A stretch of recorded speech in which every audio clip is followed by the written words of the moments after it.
더운 여름철에 뇌가 지쳐있을 때 어지러움증은 더 심해지기 마련입니다. 어지러움증을 주로 호소하는 연령대는 높은 연령대입니다. 또한 남성과 여성을 구분해보면 여성에서 조금 더 흔하다고 알려져 있습니다. 그래서 어지러움증이 찾아왔을 때 어느 병원을 먼저 찾아가는 것이 좋겠느냐, 신경과 의원이나 순환기 내과 의원을 방문하실 것을 추천드립니다. 자, 그런데 빠르게 응급실로 방문하셔야 되는 증상들도 있습니다. 의심할 수 있을 만한 증상을 알고 계셔야 하는데요.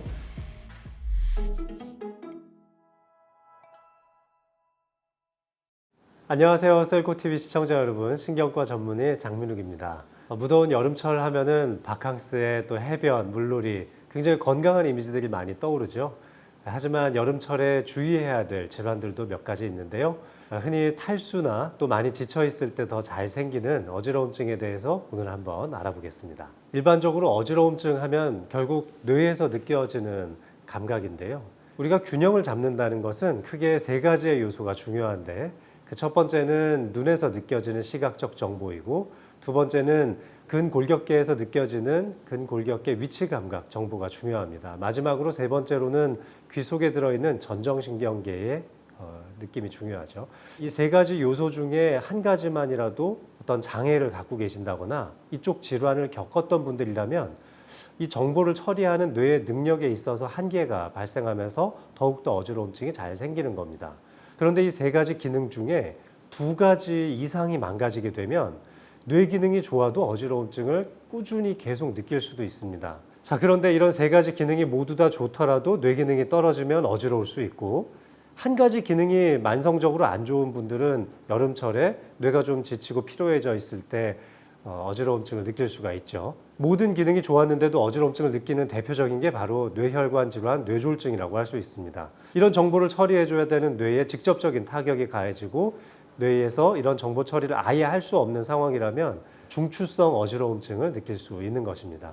이럴 때는 여러 가지 검사들보다는 뇌를 직접적으로 검사하는 것이 가장 효율적이고 빠르다고 할 수 있습니다. 어지러움증을 주로 호소하는 연령대는 높은 연령대입니다.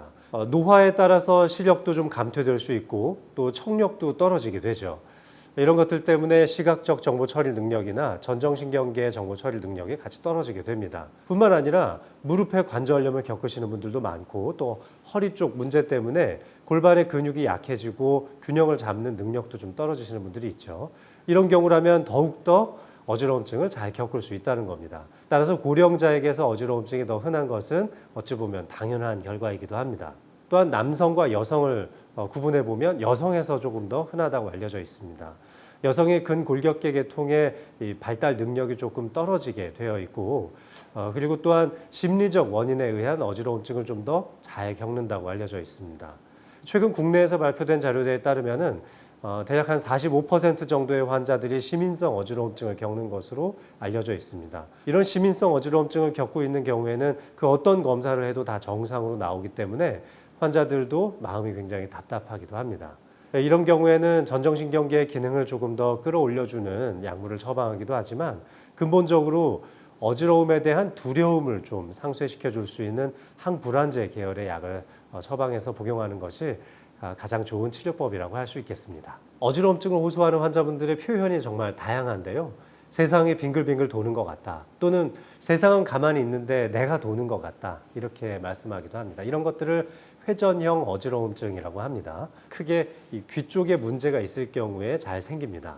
귀에 문제가 있어서 생기는 어지러움증이 대표적으로 이런 회전형 어지러움증을 나타내게 되는데, 이석증이나 메니에르병, 그리고 전정신경염과 같은 대표적인 이 세 가지 원인이 있을 수 있습니다.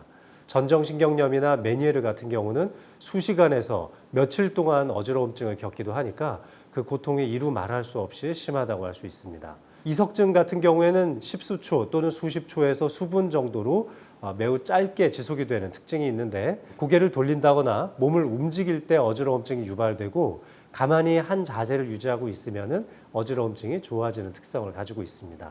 전정신경염인 경우에는 전정신경, 그러니까 제8번 뇌신경의 어떤 원인에 의해서든 염증이 생겼을 경우를 말하는데요. 주변에 있는 다른 기관의 염증 때문에 염증성 물질이 퍼져나가면서 전정신경계를 자극하기 때문에 나타나는 경우도 있습니다. 따라서 코감기나 목감기 같은 감기를 앓고 계시는 분들이 갑자기 회전형 어지러움증을 겪게 된다면 전정신경염일 가능성도 있고요. 또 얼굴 쪽 신경계를 침범한다고 알려져 있는 대상포진 같은 경우에도 전정신경염을 유발하기도 합니다. 그러니까 면역력이 떨어지는 것도 역시 전정신경염의 원인이라고 할 수 있겠죠. 또한 이런 회전형 어지러움증 말고도 비회전형 어지러움증의 여러 가지 표현을 하기도 하는데요. 금방 쓰러질 것 같다, 현기증처럼 느껴지기도 한다, 눈앞이 캄캄해지고 다리에 힘이 풀린 것 같다, 지구가 흔들리는 것 같이 울렁울렁하는 것 같은 느낌이다.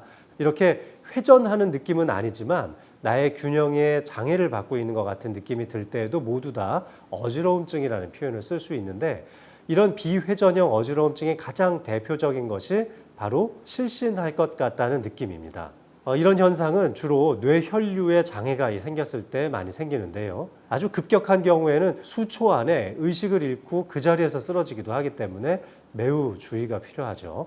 이렇게 뇌혈류가 저하되는 원인은 크게 세 가지로 나눠볼 수가 있는데, 첫 번째는 뇌의 혈류를 뿜어주는 심장에 문제가 있을 가능성, 두 번째는 이런 심장의 혈류를 조절해주는 자율신경계에 문제가 있을 가능성이 있고, 마지막 세 번째는 결국 혈액을 공급받아야 되는 그 통로, 뇌혈관에 문제가 있을 가능성이 있습니다. 따라서 심장에 또 자율신경계에 또 뇌혈관계에 문제가 있는지 검사를 해보실 필요가 있습니다. 이런 검사는 어느 정도 시설이 갖추어져 있는 신경과 의원이나 순환기 내과 의원을 방문하시면 검사를 진행하실 수 있습니다. 어지러움증을 전문으로 보는 기관에서는 앞서 말씀드린 회전형 어지러움증에 대한 검사나 비회전형 어지러움증에 대한 검사를 동시에 다 같이 진행할 수 있기도 합니다. 이런 여러 가지 검사들을 모두 다 실시해 보았는데도 특별한 원인이 밝혀지지 않는다면 그때는 시민성 어지러움증으로 분류하기도 합니다. 이런 시민성 어지러움증은 사실 가장 만성적이고 또 치료를 하기 어려운 어지러움증으로도 부르고 있는데요. 이런 경우에 환자와 아주 면밀하고 또 아주 긴 상담을 통해서 어지러움증에 대한 그런 위기의식이나 불안감을 극복하는 방식으로 치료를 하고 어지러움증에 대항할 수 있다는 자신감을 불어넣어 줄 수 있는 재활 운동을 통해서 도움을 드리고 있습니다. 그래서 어지러움증이 찾아왔을 때 대체 어느 병원을 먼저 찾아가는 것이 좋겠느냐라는 질문을 많이 주시는데요. 세상이 빙글빙글 도는 것 같은 회전형 어지러움증이 있을 때에는 이비인후과 의원이나 신경과 의원을 찾아주시고, 또 비회전형 어지러움증이 있을 때에는 신경과 의원이나 순환기 내과 의원을 방문하실 것을 추천드립니다. 자, 그런데 어느 병원을 가야 될지 고민하지 마시고 119를 불러서 신고를 통해 빠르게 응급실로 방문하셔야 되는 증상들도 있습니다. 급성기 뇌졸중을 의심할 수 있을 만한 증상을 알고 계셔야 하는데요. 첫째, 균형을 잡을 수 없어서 똑바로 앉아있기조차 어려울 때입니다. 자, 두 번째는 복시 증상입니다. 앞에 보이는 사물이 흔들려서 보일 수 있고 회전하면서 마치 움직이듯이 보일 수는 있습니다만 사물의 초점이 두 개로 갈라져서 보이진 않습니다. 따라서 앞에 보이는 물건들이 양옆으로 갈라져서 보인다거나 또는 위아래로 갈라져서 보이는 복시 현상이 동반되어 있으면 곧바로 119를 부르셔야 합니다. 세 번째는 구음 장애입니다. 말씀을 하실 때 발음이 또박또박 나와야 하는데 굉장히 심하게 술에 취한 사람처럼 발음이 또박또박 나오지 않고 혀가 마비되는 느낌이 든다면 이것은 뇌졸중이 발생했을 가능성이 높습니다. 마지막 네 번째 증상은 편마비가 있을 때입니다. 한쪽 팔다리에 힘이 빠진다거나 또는 한쪽 안면 쪽에 힘이 빠져서 안면 비대칭이 발생했다면 곧바로 119를 부르실 것을 추천드립니다. 단 1초도 지체 없이 곧바로 이런 증상이 나타났을 경우에는 119에 신고를 하시는 것이 좋겠습니다. 하지만 중추성 어지러움증이 아니라 다른 형태의 어지러움증이라면 일단은 본인이 좀 해결할 수 있는 방법을 알고 계시면 좋을 것 같은데요. 회전형 어지러움증을 겪고 있을 때는 잠시 동안 같은 자세를 가만히 유지하면서 안정을 취해 보시고 어느 정도 어지러움증이 좀 감소된다 치면은 그때 가까운 병원을 방문하시거나 약국에 방문하셔서 약을 처방받아 드셔보시는 것이 좋습니다. 항히스타민 계열의 약, 그러니까 콧물을 좀 줄여주는 약들이 대부분 항히스타민제가 들어있는데 이런 콧물 약을 좀 복용해 보시는 것도 도움이 됩니다. 또한 집에서 종합 감기약을 한두 가지 가지고 계시다면은 종합 감기약 속에 항히스타민 성분이 들어있는 경우가 많습니다. 그래서 약국이나 병원을 쉽게 방문할 수 없는 상태라면 집에 가지고 계신 종합 감기약을 한두 번 드셔보시는 것도 순간적으로 약간이지만 증상을 경감시켜 줄 수 있는 좋은 대안이 될 수 있습니다.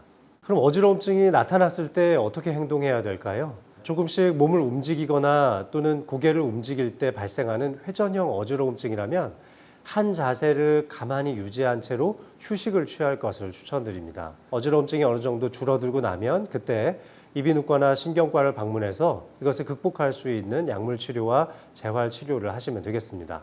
회전형 어지러움증이 아니라 비회전형 어지러움증으로 실신할 것 같은 느낌이나 현기증, 또 다리에 힘이 풀리거나 눈앞이 캄캄해지는 현상을 겪고 있다면 재빠르게 그 자리에 주저앉으시는 것이 좋습니다. 이럴 경우에는 수초 이내에 또는 십수초 이내에 의식을 잃고 쓰러질 가능성이 높기 때문에 우리 몸에서 가장 높이 위치해 있는 뇌가 쓰러지면서 타박상을 입고 또 뇌진탕까지도 겪으실 수가 있습니다. 남들 시선을 의식하지 말고 곧바로 제자리에 앉아서 높이 위치해 있는 머리를 보호하시는 것이 중요합니다. 정말 2, 3초 안에 의식을 잃고 쓰러질 수도 있기 때문에 이런 증상을 한두 번 겪었던 분들이라면 재빠르게 그 자리에 주저앉는 연습을 미리 해둘 필요가 있겠습니다. 이 어지러움증을 예방하는 방법은 회전형 어지러움증인 경우에는 사실 마땅히 예방할 수 있는 방법은 없습니다. 하지만 어지러움증이 발생했을 때 균형을 유지해 줄 수 있는 세 가지 기관, 즉 눈과 귀와 관절의 기능을 조화롭게 만들 수 있는 운동을 하는 겁니다. 눈과 귀의 이 조화로움이 가장 중요한데요. 우리가 고개를 조금씩 움직일 때, 또 위아래로 움직일 때마다 시선을 한 곳에 고정시켜주는 전정, 안구, 반사라는 것이 기본적으로 탑재되어 있습니다. 이런 전정, 안구, 반사의 기능이 떨어지게 되면 어지러움증에 더 취약해질 수밖에 없기 때문에 평소 전정, 안구, 반사 기능을 끌어올려주는 것이 좋겠죠. 가장 대표적인 것이 먼 곳에 있는 산이나 먼 곳에 있는 물체를 바라보고 고개를 움직여주는 전정안구 반사 강화 재활치료 운동법입니다. 이렇게 엄지손가락을 앞에 세워놓고 고개를 좌우로 흔들면서 또는 위아래로 흔들면서 이 손가락을 바라보라고 하는데요. 이렇게 손가락은 좀 가까이에 위치해 있으니까 집안에 있는 사물이나 또는 자연계에 있는 여러 멀리 있는 사물들을 이용해서 운동하시는 것이 좋겠습니다. 또 다른 운동 방법으로는 귀와 관절관의 이 상호작용을 조절시켜 줄 수 있는 좋은 방법을 익혀보시는 건데요. 양발을 어깨 넓이로 벌리고 서서 좌우로 천천히 무게중심을 이동시켜 보는 겁니다. 그래서 왼발로 한 발로도 서보시고 또 오른발로도 서보는 방식의 균형을 잡아서 이동시켜 보는 연습을 해보시는 거죠. 귀와 관절 사이에 상호작용 관계를 끌어올려 줄 수 있는 좋은 재활 운동법이 되겠습니다. 하체 쪽에 혈액이 너무 많이 쏠려서 심장으로 혈액이 되돌아오지 못하는 현상을 예방하는 것이 중요한데요. 이럴 때 가장 중요한 것이 바로 종아리의 근력입니다. 종아리 근육을 키움으로써 하체에 쏠려 있는 혈액을 상체 쪽으로 끌어올려 줄 수 있고 심장에서 이런 혈류를 훨씬 더 많이 쓸 수 있게 만들어주기 때문에 종아리를 단련시켜주는 근력 운동을 하시는 게 좋습니다. 주부님들 같은 경우는 주방 앞에 서서 싱크대 앞에서 까치발을 들어주는 연습을 하는 것만으로도 종아리의 근력을 많이 향상시킬 수 있고 또 순간적으로 뇌혈류가 줄어드는 것도 예방할 수 있습니다. 한 자세를 오랫동안 유지하고 계시는 분들이라면 상체 쪽 혈액순환량을 늘리기 위해서 주먹을 꽉 쥐었다 폈다 하는 운동을 하시는 것도 예방할 수 있는 좋은 방법입니다. 어지러움증에 좋은 음식이 따로 정해져 있지는 않은데요. 하지만 피해야 될 음식들은 있습니다. 드시는 음식의 염도가 너무 높지는 않은지 점검해 보실 것을 추천해 드립니다. 반복적이고 또 아주 만성적으로 극심한 회전형 어지러움증을 겪는 메니에르 환자라면 짠 음식을 절대적으로 피할 것을 추천드립니다. 심장이 좀 예민하신 분들이나 뇌혈류가 잘 떨어질 수 있는 분들은 카페인 섭취나 알코올 섭취를 주의해야 합니다. 카페인 섭취의 초기에는 심장 박동도 빨라지고 혈류량도 많아지기 때문에 이런 실신으로 이어질 수 있는 비회전형 어지러움증을 예방하는 데 약간은 도움이 되지만 카페인의 기운이 몸에서 다 제거가 되는 한 4시간에서 5시간 정도가 경과된 이후에 급격하게 혈압이 떨어진다거나 심장 박동이 느려질 수 있기 때문에 오히려 이런 비회전형 어지러움증에 의한 실신을 조장할 수 있습니다. 뿐만 아니라 알코올은 말초 혈관을 확장시켜서 중심부 쪽 혈액순환량을 줄여줄 수 있기 때문에 뇌혈류의 감소를 촉발할 수 있습니다. 따라서 비회전형 어지러움증을 겪는 환자라면 알코올 섭취에도 굉장한 주의가 필요합니다. 이 어지러움증을 수술로 치료할 수 있느냐는 질문을 주시는 분들도 많은데요. 이런 미로에서부터 발생하는 회전형 어지러움증을 극복하기 위해서 이 전정신경 차단술을 하는 경우가 있습니다. 하지만 전정신경 차단술 이후에 청력이 감소된다거나 또는 또 다른 형태의 어지러움증이 생기기도 하는 만큼 아주 극심한 회전형 어지러움증을 겪고 있는 환자들에 한해서 아주 극히 제한적으로만 실시하고 있습니다. 뿐만 아니라 다른 처치 요법으로 보톡스 치료법도 사용하고 있는데요. 고막 안쪽에 들어있는 이런 어지러움증을 담당하는 기관 주변에 있는 근육을 일부 마비시켜 줌으로써 어지러움증의 이 신호 전달 과정을 좀 늦출 수 있다고 알려져 있고, 이런 치료를 통해서 일부 어지러움증 환자들이 증상을 개선시킬 수가 있는데 역시 매우 제한적인 환자에게 있어서만 효과를 볼 수 있기 때문에 굉장히 면밀한 검토와 검사 후에 본인이 이 시술적 치료에 잘 적응이 되는지도 알아보셔야 될 겁니다. 따라서 수술이나 시술을 통해서 어지러움증을 극복할 수 있는 사례는 매우 제한적이기 때문에 극심한 어지러움증을 만성적으로 겪고 있다고 해서 이런 시술이나 수술에 너무 쉽게 눈을 돌리는 것은 위험할 수 있겠습니다. 여름철에는 뇌의 기능도 많이 떨어질 수 있죠. 눈과 귀와 관절에서 오는 균형에 대한 정보 처리 능력을 뇌가 담당하게 되는데 뇌가 지쳐 있을 때 어지러움증은 더 심해지기 마련입니다. 더운 여름철에 전정신경계를 강화할 수 있는 여러 재활 운동들 많이 하시고 그리고 수분 섭취도 꾸준히 많이 하셔서 어지러움증 잘 극복하시길 바라겠습니다.